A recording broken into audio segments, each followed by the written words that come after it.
الطاهرين المعصومين ولعنة الله على أعدائهم أجمعين أما بعد فقد قال الله تعالى في كتابه المجيد وقوله الحق بسم الله الرحمن الرحيم يوم يعض الظالم على يديه.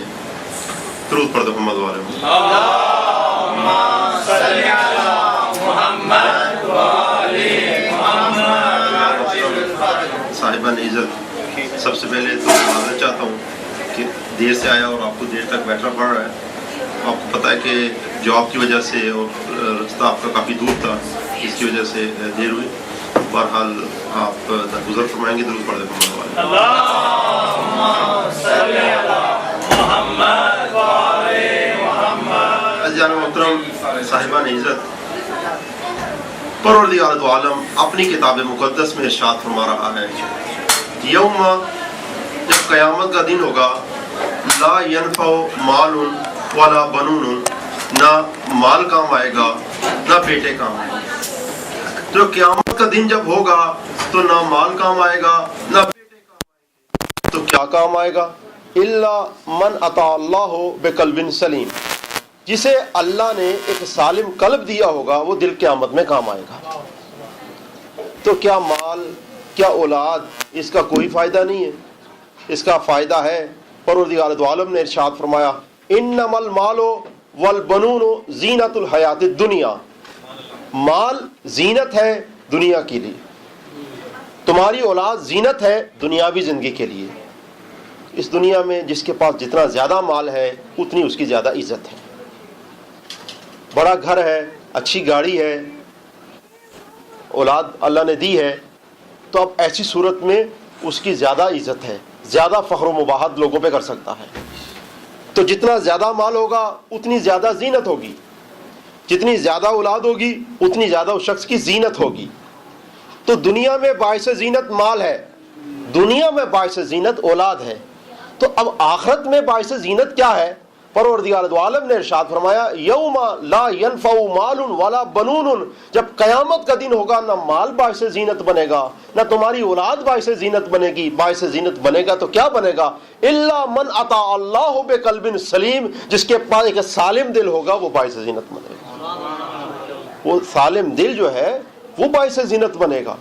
عزیزان محترم، اب ضروری یہ ہے کہ پروردگار دو عالم ہمیں اس دنیا میں زندگی گزارے، ماہ رمضان المبارک میں روزے رکھیں تو ایک شے ضرور حاصل کریں، وہ یہ کہ ایک سالم دل جو ہے ہمارے ساتھ ہونا چاہیے. اگر یہ دل حاصل کر لیا ہم نے، یہ دل ہم نے رکھ لیا، تو یہ دل قیامت میں کام آئے گا. اب ضروری ہے کہ یہ بھی دیکھا جائے کہ یہ دل ملے گا کہاں سے. جو سالم دل ہے وہ ملے گا تو ملے گا کہاں سے؟ اس لیے کہ اگر آپ دل مطمئن، دل سالم لینے کے لیے ان کے پاس چلے گئے جنہیں نبی کے پہلو میں بھی چین نہیں تھا، تو اب آپ کو دل سالم ملے گا تو پھر کیسے نہیں ملے گا؟ جب جن سے لیں گے وہ بھی سالم نہیں ہوگا، ان کا دل بھی سالم نہیں ہوگا، تو پھر کیسے سالم ہوگا؟ تو ضروری ہے کہ دل سالم ان ہستیوں سے لیا جائے جن کا دل سالم ہے، جو تلواروں کے سائے میں بھی سوتے ہیں تو چین کے ساتھ سوتے ہیں. جسے اللہ ارشاد فرماتا ہے وَمِنَ النَّاسِ مَن يَشْرِي نَفْسَهُ ابْتِغَاءَ مَرْضَاتِ اللَّهِ، بندوں میں ایک بندہ ایسا ہے کہ جب تلواروں کے سائے میں سویا تو اس نے اپنا نفس بیچا، ہم نے اپنی مرضیاں عطا فرما دی. اب ایسا نفس جس کے پاس اللہ کی ساری مرضیاں ہوں، ایسا مطمئن نفس، ایسے نفس سے اگر جو ہے دل سالم لیں گے تو دل سالم ملے گا. درود پڑھ دیں محمد والے محمد.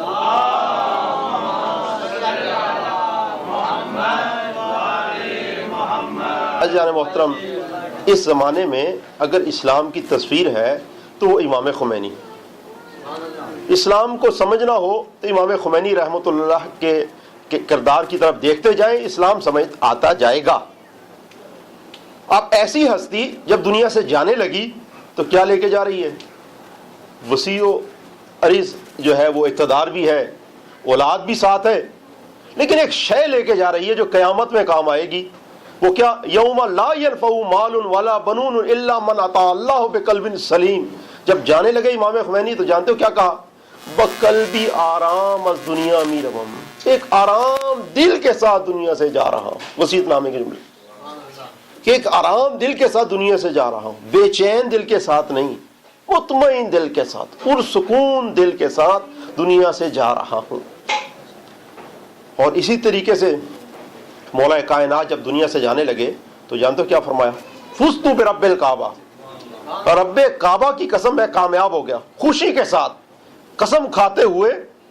کتنا اطمینان ہے علی کو، کتنا سکون والا دل ہے کہ خوشی کے ساتھ اعلان فرما رہے ہیں کہ رب کعبہ کی قسم میں کامیاب ہو گیا، اس کامیابی کے ساتھ دنیا سے جا رہا ہوں۔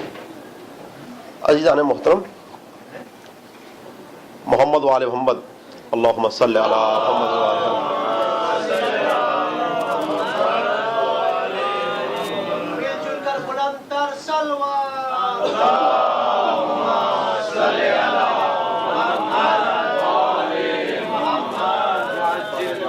جتنے معصومین ہیں سب کے لیے ایک ہدیہ کرنا چاہتا ہوں کہ دل مطمئن، فرمایا پروردگار دو عالم نے یا ایھا النفس المطمئنہ ارجعی الی ربک راضیۃ مرضیہ، اے نفس مطمئنہ۔ امام حسین کے لیے بھی یہی آیت ہے، پیغمبر اسلام کے لیے بھی یہی آیت ہے، بقیہ معصومین کے لیے بھی یہی آیت ہے۔ کیا؟ یا ایھا النفس المطمئنہ، اے نفس مطمئنہ، ارجعی الی ربک، اپنے رب کی طرف واپس پلٹا۔ کس عالم میں؟ اس عالم میں راضیتاً مرضیہ، کہ تو اپنے رب سے راضی، تیرا رب تجھ سے راضی۔ ایسا دل ہو کہ انسان اپنے رب سے راضی ہو، رب اس سے راضی ہو، تو اس دل کو کہتے ہیں قلب سلیم۔ نعرہ حیدری، یہ صفت انسان کے اندر ہونی چاہیے کہ انسان اللہ کی دی ہوئی نعمتوں پہ راضی، اللہ کے دی ہوئے عہدے پہ راضی، اور خدا بھی اس سے راضی ہو۔ تو یہ دو صفتیں اگر ہوں گی تو اس دل کا نام ہے قلب سلیم، وہ قیامت میں کام آئے گا۔ دیکھیں یہ جو دنیاوی دل ہے یہ اعتراضات اور مختلف سوالات سے بھرا رہتا ہے، اور کبھی بھی انسان کو کسی جگہ بھی چین نہیں آنے دیتا۔ ہمیشہ جب کسی دوسرے کو دیکھتا ہے تو یہی کہتا ہے کہ جناب میرے پاس کیوں نہیں ہے، میں ویسا کیوں نہیں ہو گیا۔ جو علم کے میدان میں کچھ کم رہ جاتے ہیں تو جب دوسروں کو دیکھتے ہیں تو کہتے ہیں یار میں آئنسٹائن کیوں نہیں بن گیا، میں بولی سینا کیوں نہیں بن گیا، میں ویسا سائنسدان کیوں نہیں بن گیا۔ جو حسن کے معاملے میں کچھ کم پاتے ہیں تو حضرت یوسف کو یاد کرتے ہیں کہ جی میں یوسف کیوں نہیں بن گیا۔ ایک صاحب تھے تو کہنے لگے جی ہم حضرت یوسف جیسے کیوں نہیں بنے۔ تو ایک آیت اللہ نے فرمایا کہ اچھا یہ بتاؤ کہ کیا تم کنویں میں گرنا پسند کرو گے؟ کہنے لگا نہیں۔ کہا ماں باپ کے ہوتے ہوئے یتیمی کی زندگی گزارنا پسند کرو گے؟ کہا نہیں۔ کہا سگے بھائیوں کے ہوتے ہوئے ان کے ساتھ رقابت کے ساتھ رہنا پسند کرو گے؟ کہا نہیں۔ کہا بازار مصر میں بکنا پسند کرو گے، قیدوں میں جانا پسند کرو گے؟ کہا نہیں۔ کہا پھر کیسے حسن یوسف رکھ سکتے ہو؟ کیونکہ قرآن فرماتا ہے ان مع العسر یسرا فان مع العسر یسرا، دو دھاکہ سختیوں کے ساتھ آسانی ہے۔ یہ نعمتوں کے ساتھ رنجش بھی ہے، مشکلیں بھی ہیں، ایسا نہیں ہے۔ ہمیں ایک چہرہ نظر آتا ہے کہ جب بہت جناب یہ تو بالی شان محل ہے، اس کے ساتھ جو زحمتیں ہیں، دوسری جو چیزیں ہیں وہ ہمیں نظر نہیں آتی۔ تو یہ انسان جو کہتا ہے کہ جی میں ایسا کیوں نہیں ہو گیا، میں ایسا کیوں نہیں ہو گیا، تو صاحبان عزت اگر یہ دیکھا جائے تو ہر کوئی یہ سوال بنا سکتا ہے، ہر کوئی بنا سکتا ہے۔ اگر زمین کو دیکھا جائے تو زمین بھی کہہ سکتی ہے آپ کے علاقے کی قیمت جو ہے بڑھ گئی ہے، تو بعض ایسے علاقے بھی ہیں جن کی قیمت نہیں بڑھی، تو وہ بیچارے زمین کیا کہے گی کہ جی ہم اس کا جیسے کیوں نہیں ہو گئے۔ اور یہاں کی جو زمین ہے تو کیا کہے گی جی ہم مکے جیسی کیوں نہیں ہوگی۔ مکے کی زمین کہے گی جی میں مدینے جیسی کیوں نہیں ہوگی، تو مدینے کی زمین کہے گی میں نجف اشرف جیسی کیوں نہیں ہوگی، نجف اشرف کی زمین یہ کہے گی کہ میں کربلا جیسی کیوں نہیں ہوگی۔ تو سوال تو کبھی ختم نہیں ہوگا۔ جس مقام پہ بھی پہنچیں گے تو آپ دیکھیں گے کہ دوسرا اسی طرح سے سوال کرتا رہے گا۔ تو پھر حقیقت مطلب کیا ہے، حقیقت جواب کیا ہے؟ صاحبان عزت بات اصل میں یہ ہے کہ پروردگار دو عالم اگر سب کو ایک جیسا خلق فرماتا تو کبھی کائنات ہی خلق نہ ہوتی۔ کائنات کے بننے کا ایک ہی سبب ہے کہ انسان مختلف ہوں۔ آپ کی خدمت میں عرض کرتا ہوں، دیکھیے اگر پروردگار دو عالم بچوں کو اپنے ساتھ بٹھا لیجیے، اگر درود پڑھ دیں محمد والے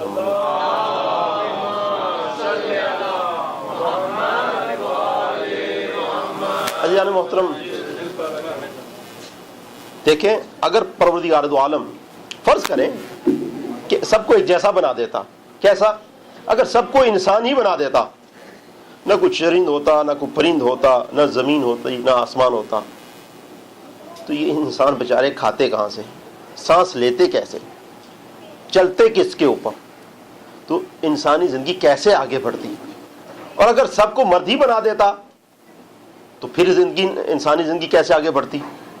تو ضروری یہ ہے کہ کچھ چرند ہوں، کچھ پرند ہوں، کچھ حیوان ہو، کچھ انسان ہو، تاکہ یہ معاشرہ چل سکے. تو جس طریقے سے اگر پروردگار دو عالم ساری مخلوق کو ایک جیسا بنا دے تو یہ کائنات نہیں چل سکتی.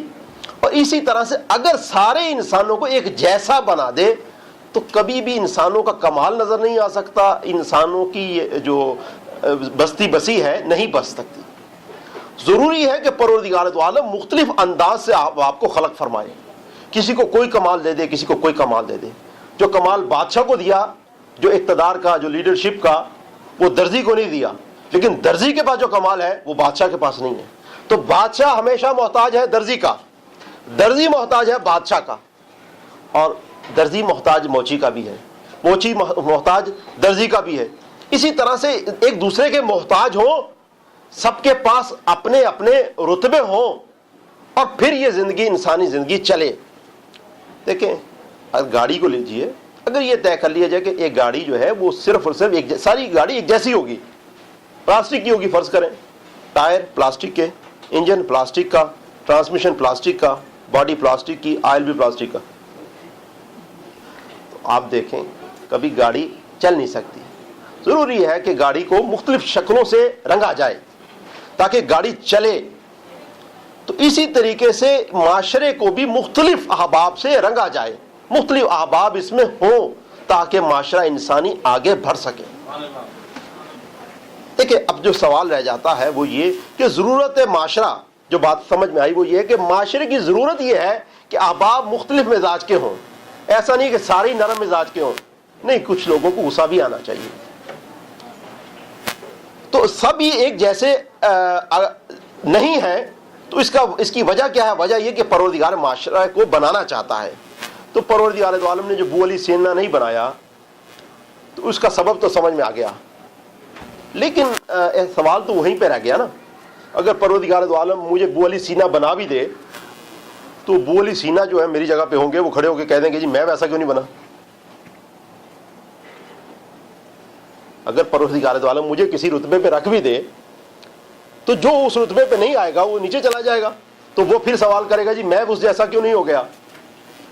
تو اب کوئی ایسا سسٹم ہو، کوئی ایسا نظام ہو کہ احباب مختلف درجوں پہ ہوں لیکن ان سب کو ایک ہی مقام میسر ہو.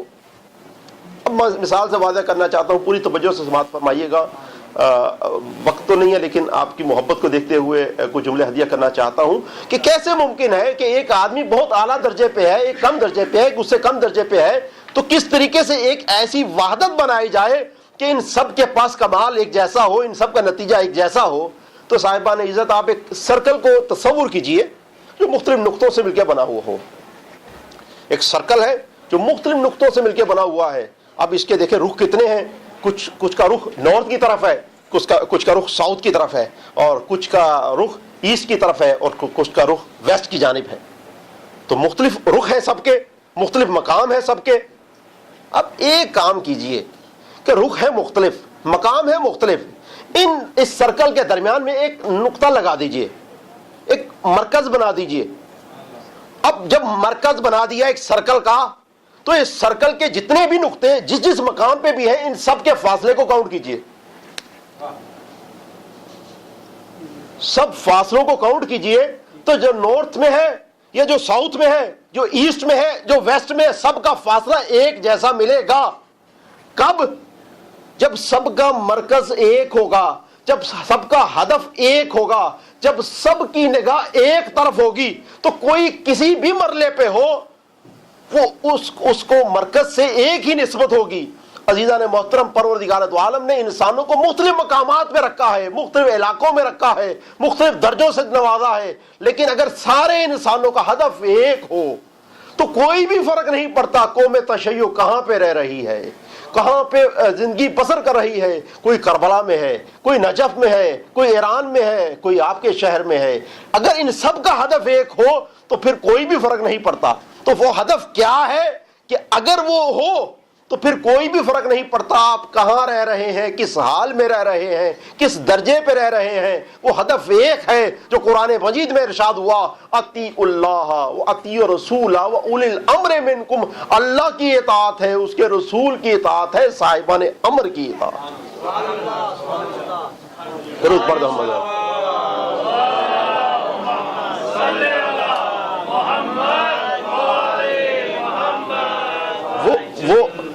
وہ اللہ کی اطاعت ہے، وہ اس کے رسول کی اطاعت ہے، وہ اس کے اولی الامر کی اطاعت ہے، صاحبان امر کی اطاعت ہے۔ اگر یہ ہدف ہو تو پھر کوئی ڈاکٹر ہو تو فرق نہیں پڑتا، کوئی عالم ہو تو تب بھی فرق نہیں پڑتا، کوئی امام بارگاہ کا صدر ہو تو تب بھی فرق نہیں پڑتا، کوئی چھوٹی سی امام بارگاہ میں خدمت انجام دے رہا ہے تو فرق نہیں پڑتا، کوئی مسجد نبوی میں خدمت انجام دے رہا ہے وہاں کا خادم ہے تو پھر بھی فرق نہیں پڑتا، کوئی کربلا میں خدمت انجام دے رہا ہے تو پھر بھی فرق نہیں پڑتا۔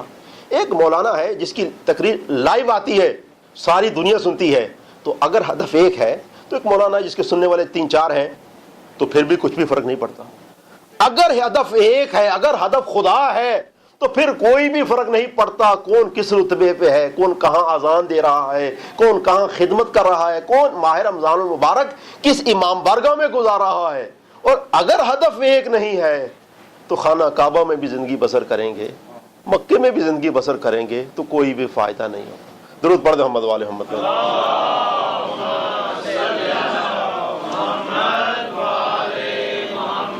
عزیزان محترم، زندگی کا ہدف فقط خداوند متعال کی ذات ہونا چاہیے۔ تو خالق نے انسانوں کو مختلف درجوں میں خلق کیوں فرمایا؟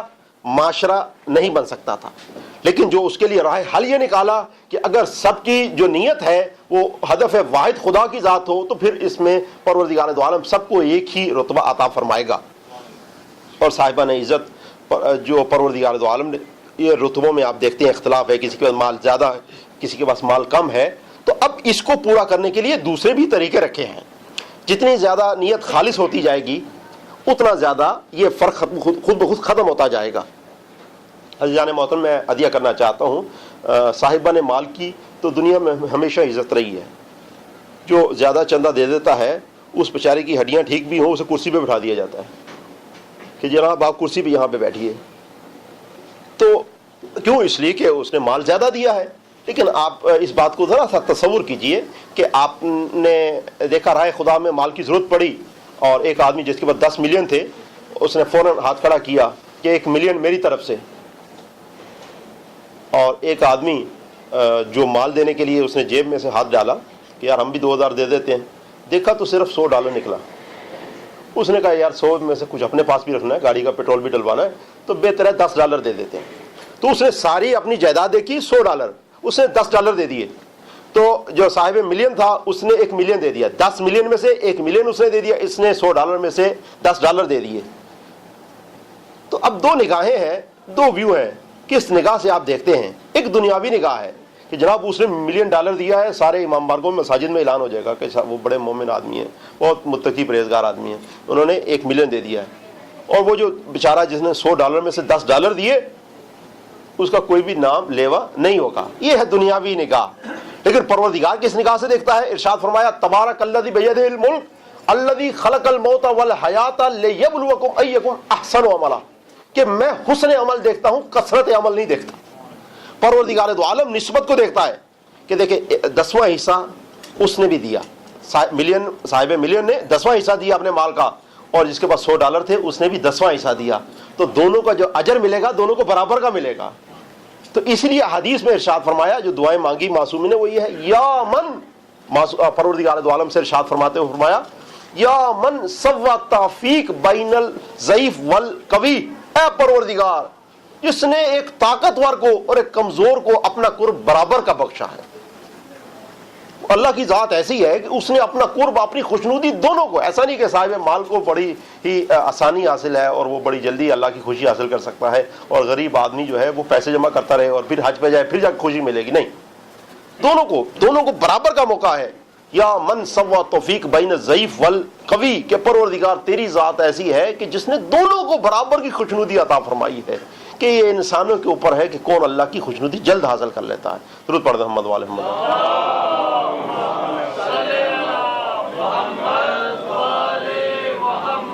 عزیزان محترم، جتنی زیادہ نیت خالص ہوتی جائے گی وہ فرق جو انسانوں میں رہ جاتے ہیں وہ بھی ختم ہوتے جاتے ہیں.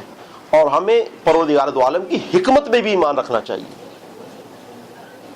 کہ پروردگار دو عالم حکیم ہے. دیکھیں پروردگار دو عالم نے ارشاد فرمایا سورہ بقرہ کی آیت مجیدہ، لا یکلف اللہ نفسا الا وسعہا، ہم کسی کو اس کی طاقت سے زیادہ ذمہ داری نہیں دیتے. ماہ رمضان المبارک کے روزے رکھنے کی طاقت ایک میں نہیں ہے، تو ایسا نہیں ہے کہ وہ اجر و ثواب سے محروم ہے، نہیں، وہ بھی اجر و ثواب اتنا ہی حاصل کر رہا ہے جتنا روزے دار حاصل کر رہا ہے، اس لیے کہ اس کے پاس طاقت نہیں ہے. تو اللہ نے فرمایا جتنی زیادہ طاقت ہوگی اتنی زیادہ آپ کی ذمہ داری ہوگی. سورہ طلاق کی آیت، یہ سورہ بقرہ کی، اب سورہ طلاق کی آیت، لا یکلف اللہ نفسا الا ما آتاہا، ہم کسی کو اس کے مال سے زیادہ ذمہ داری نہیں دیتے. آپ کے پاس زیادہ پیسہ دینے کی طاقت ہی نہیں ہے تو آپ سے نہیں سوال کیا جائے گا جی آپ 5,000 منتھلی کیوں نہیں دیتے تھے. جب آپ کے پاس طاقت ہی نہیں ہے تو جتنا مال ہوگا اتنی ذمہ داری ہوگی، جتنی طاقت ہوگی اتنی ذمہ داری ہوگی. جس کے پاس مال زیادہ اس کی ذمہ داری زیادہ، جس کے پاس مال کم اس کی ذمہ داری کم، جس کے پاس طاقت زیادہ اس کی ذمہ داری بھی زیادہ، جو زیادہ ذہین اس کی ذمہ داری بھی زیادہ، جس کے پاس ذہانت کم ہے اس کی ذمہ داری بھی کم ہے. اور دیکھیں صاحبان عزت، پروردگار دو عالم تو عمل بھی نہیں چاہتا، اکثر مقامات پہ ہم سے عمل نہیں چاہتا، نیت خالص چاہتا ہے. کیسے؟ سورہ نجم کی آیت مبارکہ، لیس للانسان الا ما سعی، انسان کے لیے کچھ نہیں ہے، اگر ہے تو اس کی کوشش ہے، عمل نہیں. یہ نہیں پروردگار دو عالم نے فرمایا لیس للانسان الا ما عمل، انسان کے لیے جو کچھ بھی ہے اس کا عمل ہے. ایسا نہیں، قرآن یہ اب پیغام نہیں دیتا. قرآن مجید جو پیغام دیتا ہے وہ لیس للانسان الا ما سعی، کہ انسان کے لیے جو کچھ بھی ہے وہ اس کی کوشش ہے، یعنی جتنی زیادہ اس کی کوشش ہے اتنا ہی اس کا اجر ہے. عمل سے تعلق نہیں ہے، عمل ضروری بھی نہیں ہے. اگر آپ نے کوشش کی عمل نہیں ہوا تو نہ ہوا. مثال دینا چاہتا ہوں، آپ تشریف لائے، آپ نے کہا ہم مجلس سنیں گے، دیکھا مولانا ہی تشریف نہیں لائے، تو اب آپ کے اوپر نہیں ہے، آپ کی کوشش ہو گئی. آپ تشریف لائے، آپ نے کہا نماز جماعت سے پڑھیں گے، دیکھا وہ نماز پڑھانے والے ہی نہیں آئے، تو آپ کو اجر مل گیا. تو عمل تو کیا نہیں، اجر کیسے مل گیا؟ آپ چلے نماز پڑھنے کے لیے، دیکھا کپڑے نیچے سو گئے، جماعت نکل گئی، تو آپ کو نماز جماعت کا ثواب مل گیا. بھئی کیسے مل گیا؟ نماز تو پڑھی نہیں ہے. اس لیے کہ عمل سے ثواب نہیں ملتا، عمل سے نہیں ملتا، کوشش سے ملتا ہے. پروردگار دو عالم جو چاہتا ہے وہ کوشش چاہتا ہے. لیس للانسان الا ما سعی، ہم جو چاہتے ہیں انسان سے کوشش چاہتے ہیں، اس کے علاوہ کچھ نہیں چاہتے. جان محترم، ہمیں پروردگار دو عالم کی حکمت میں بھی ایمان رکھنا چاہیے. حکمت کیسی حکمت؟ اس نے کسی شے کو بھی بیکار میں خلق نہیں فرمایا. ہر شے کو جو خلق فرمایا ہے تو بڑے ہی ناپ تول کے ساتھ خلق فرمایا ہے. آپ دیکھیں پروردگار دو عالم نے ہر شے کو خلق فرمایا، لیکن جب آنکھوں کو خلق فرمایا تو کچھ اندر رکھا. کیوں؟ اس لیے کہ اگر کسی سے لڑائی جھگڑا ہو جائے تو سیدھا آنکھ پہ ضربت نہ پڑے. کیسی حکمت ہے پروردگار دو عالم کی کہ آنکھوں کے پانی کو نمکین بنایا تاکہ سردیوں میں یہ فریز نہ ہو جائے. اور پروردگار دو عالم نے جو کلر عطا فرمایا اس کو سیاہ عطا فرمایا تاکہ نور جب براہ راست آنکھوں پہ پڑے تو سیاہی کی وجہ سے کچھ مدھم پڑ جائے. دانتوں کو بنایا تو سخت بنایا، جب غذا منہ میں چلے تو چبا سکیں. جب پاؤں کو خلق فرمایا تو بالکل سیدھا نہیں، اس انداز سے خلق فرمایا کہ وزن اس کے اوپر پڑ سکے. تو کیسی حکمت ہے پروردگار دو عالم کی کہ پروردگار جس شے کو بھی خلق فرماتا ہے بیکار نہیں رہتا، کوئی نہ کوئی حکمت ہے. تو پروردگار دو عالم نے مجھے جو جس رتبے میں، جس زبان میں، جس علاقے میں، جس انداز سے، جس نعمتوں سے نوازا ہے اس میں بھی کوئی حکمت ہے. یہ ایسا نہیں کہ جی ہم انگلش گھرانے میں ہی کیوں نہیں پیدا ہو گئے، نہیں. پروردگار دو عالم نے وَجَعَلْنَاكُمْ شُعُوبًا وَقَبَائِلَ لِتَعَارَفُوا، یہ مختلف قبیلے بنائے ہیں تاکہ تمہاری شناخت ہو سکے. سبب فضیلت یہ نہیں ہے کہ ہم کس ملک میں کہاں پیدا ہوئے، سبب فضیلت کیا ہے؟ اِنَّ أَكْرَمَكُمْ عِندَ اللَّهِ أَتْقَاكُمْ، سبب فضیلت تقویٰ ہے. اللہ اکبر، اللہ اکبر. سبب فضیلت ہے صاحبان عزت وہ زبانوں کا اور دوسری معیار جو انسانوں کے پاس ہے وہ تو تعارف کے لیے ہے. جو سبب فضیلت ہے وہ ہے تقوی. پروردگار دو عالم کی جسے حکمت پہ ایمان ہے تو دل بڑا جو ہے اطمینان پا جاتا ہے جب اللہ کی حکمت پہ ایمان آ جائے. آپ کو جو ہے وہ واقعہ سنانا چاہتا ہوں. آپ لطیفہ کہیے, واقعہ کہیے, کچھ بھی. آیت اللہ محسن کراچی سے کسی نے پوچھا کہ آپ کے پاس بیٹی ہے؟ کہاں بیٹی اللہ نے دی ہے. کہا بیٹا ہے؟ کہا نہیں بیٹا اللہ نے نہیں دی. تو کہا اللہ آپ کو ایک اچھا سا بیٹا عطا فرمائے. تو فرمانے لگے محسن کراچی کہ اللہ تمہیں اچھی سی عقل عطا فرمائے. کہا بیٹے اور بیٹی میں کیا فرق ہے؟ کہا جی بیٹوں کے ساتھ جو ہے بڑھاپا اچھا گزرتا ہے. کہ دیکھو جا کے کتنے ہی بیٹوں والے ایسے ہیں جن کا بڑھاپا خراب گزرتا ہے, بلکہ وہ جو بزرگ ہیں وہ اچھے بھلے ہوتے ہیں لیکن ان کی اولاد جو ہے وہ ان کا ایمان خراب کر دیتے ہیں. تو ایسا نہیں ہے کہ جو ہے اللہ کی حکمت پر ایمان, کہ اگر بیٹیاں دی ہیں تو اس بیٹیوں پہ انسان کا دل اطمینان پانا چاہیے. ایسا نہیں ہے کہ اگر بیٹے نہیں ہیں. قرآن مجید میں پروردگار دو عالم نے ارشاد فرمایا حضرت مریم کے واقعے میں, لیس الذکر کالانثی, کتنے ہی بیٹے ہو جائیں اس بیٹی کے برابر نہیں ہو سکتے. حضرت مریم کے لیے ارشاد فرمایا, درود پڑھ دو محمد والے محمد.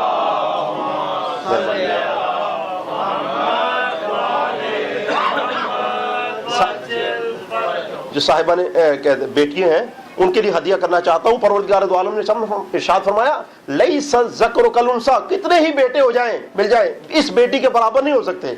مریم کے برابر کتنے ہی انسان ہو جائیں بیٹے بن جائیں اس کے برابر نہیں ہو سکتے. کیوں؟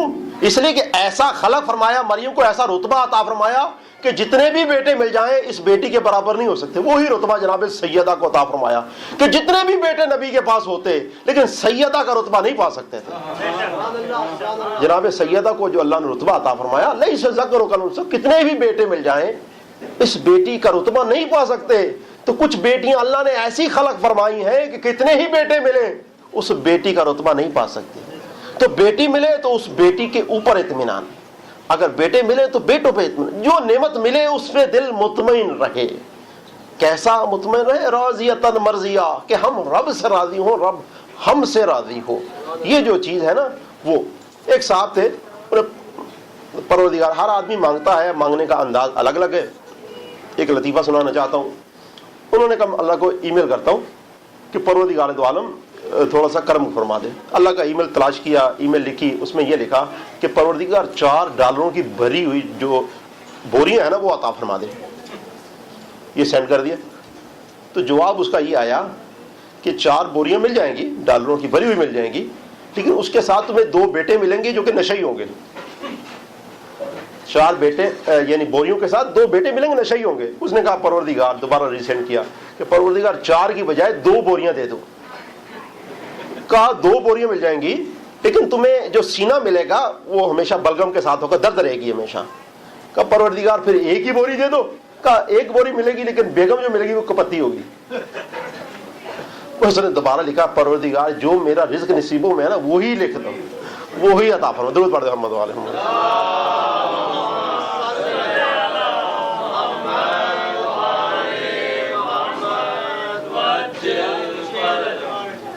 جو پروردگار دو عالم نے, وہ پروردگار جو میرا نصیب تو نے لکھا ہے نا وہی عطا فرما دے. صاحبان عزت, بات ختم کرنا چاہتا ہوں. پروردگار دو عالم نے کبھی موقع دیا تو دوبارہ آپ کی خدمت میں کچھ بیانات کو ہدیہ کروں گا. ہمیشہ یہی دعا مانگیے. احادیث کے اندر جو ہمیں بتایا گیا ہے کہ ہمیشہ دل مطمئن رہنے کے لیے آپ دعا مانگیے.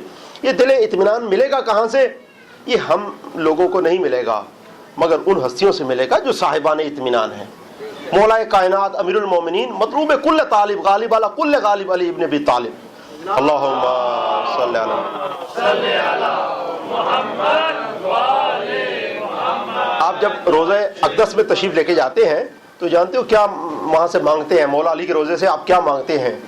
ہماری تو مرضی ہوتی ہے, ہم ڈالر بھی مانگ لیتے ہیں, لیکن یہ کہ جو چاہے مانگے. جب زری پہ جاتے ہیں جو معصومی نے آپ کو جو ہے ذکر فرمایا کہ یہ مانگ کے آئیے حضرت علی کے دربار سے, تو وہ یہ ہے اللہم, زیارت جو آمین ہے وہ اس طرح سے اللہم اجل قلبی مطمئن بے قضائک, پروردگار ایسا دل عطا فرما دے جو تیری قضا پہ راضی ہو.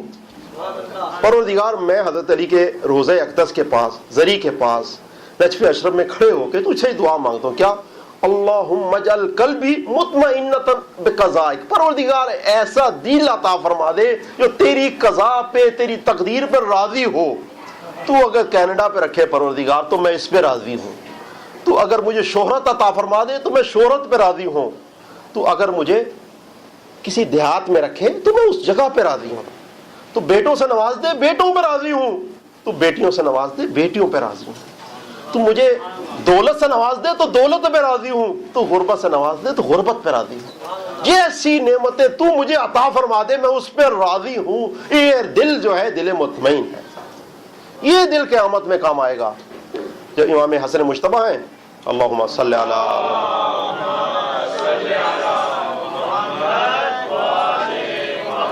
مولا تشریف ہے، حضرت ابوذر ہیں، ابوذر غفاری فرمانے لگے کہ فرزند رسول کچھ دل ایسا ہوا ہے کہ دولت کو پسند نہیں کرتا، غربت کو پسند کرتا ہوں، امیری کو پسند نہیں کرتا، غریبی کو پسند کرتا ہوں، صحت کو پسند نہیں کرتا، بیماری کو پسند کرتا ہوں۔